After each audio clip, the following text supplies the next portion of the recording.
போன வீடியோல வரி நன்மைகள்ங்கிற டேக்ஸ் பெனிஃபிட் பத்தி கொஞ்சம் சொல்லியிருந்தேன்.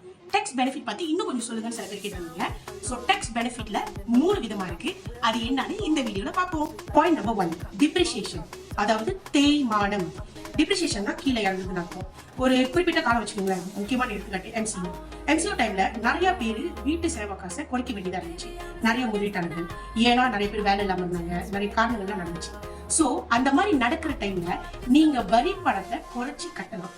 அப்ப வரி விழாக்கார என்ன செய்வாங்கன்னா, உங்களுடைய நீங்க எப்போதும் கட்டுற வரியை விட அதை குறைச்சி உங்களுக்கு கொடுப்பாங்க. ஏன்னா அந்த நேரத்துல டிப்ரிசியேஷன் வேல்யூ தேய்மானம் நடக்கிறதுனால உங்களுடைய வரி விலக்குகள் குறைக்கப்படும். சோ நீங்க நிறைய கட்டாம குறைச்சி கட்டணும். நம்பர் 2, வருமான வட்டி விலக்கு, மார்கேஜ் இன்ட்ரெஸ்ட் டிடக்ஷன் சொல்லுவாங்க. அதாவது உங்களுடைய அந்த ப்ராப்பர்ட்டி நீங்க அடமானத்துல வைக்கிறீங்க, மார்கேஜ்ல வைக்கிறீங்க, அந்த நேரத்துல உங்களுக்கு வரி விலக்கு கொடுக்கப்படும். ஏன்னா நீங்க அடமானத்துல வைக்கிறனால அந்த ப்ராப்பர்ட்டிக்காக நீங்க கட்ட வேண்டிய வரி விலக்குகளை தள்ளுபடி செய்வாங்க. இது உங்கள எத்தனை பேருக்கு தெரியும்? தெரியாதவங்க கீழே கமெண்ட் பாக்ஸ்ல கமெண்ட் பண்ணுங்க.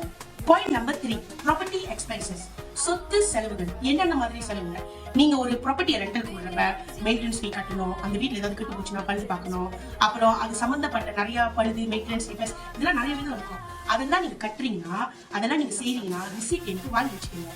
ஏன்னா இது எல்லாத்தையும் நீங்க கணக்கு கட்டுறப்ப உங்களுக்கு வரி விலக்கு கொடுக்கப்படும். நீங்க எடுக்கிற அந்த ரெண்டல் இன்கம் வச்சுக்கோங்களேன், 3000 வெள்ளிக்கு அந்த வீட்டை நீங்க வாடகைக்கு விடுவீங்க.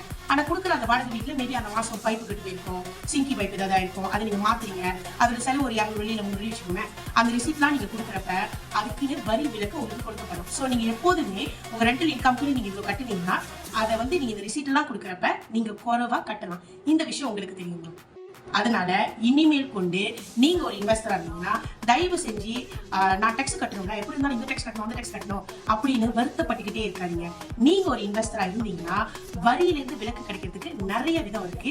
அதெல்லாம் தெரிஞ்சுக்கோங்க. அப்படி இதுக்கு முன்னாடி உங்களுக்கு தெரியல, ஆனா நீங்க ஒரு ப்ராப்பர்ட்டி இன்வெஸ்டரா இருந்தீங்கன்னா ப்ராப்பர்ட்டி இன்வெஸ்டர் இப்போ இன்னும் இதை பத்தி இன்னும் கொஞ்சம் விலாவரியா தெரியணும், நான் கொஞ்சம் டீட்டெயிலா அதை பத்தி தெரிஞ்சுக்கணும் அப்படின்னு நினைச்சீங்கன்னா நீங்க எனக்கு டிஎம் பண்ணலாம். இல்ல என்னோட வாட்ஸ்அப் நம்பர் இருக்கு, நீங்க வாட்ஸ்அப் கூட பண்ணி எனக்கு மறக்காம ஃபாலோ பண்ணுங்க, சப்ஸ்கிரைப் பண்ணுங்க, ஷேர் பண்ணுங்க. முக்கியமா இந்த வீடியோ நிறைய பேருக்கு, அப்பதான் நிறைய பேருக்கு இது தெரியும்.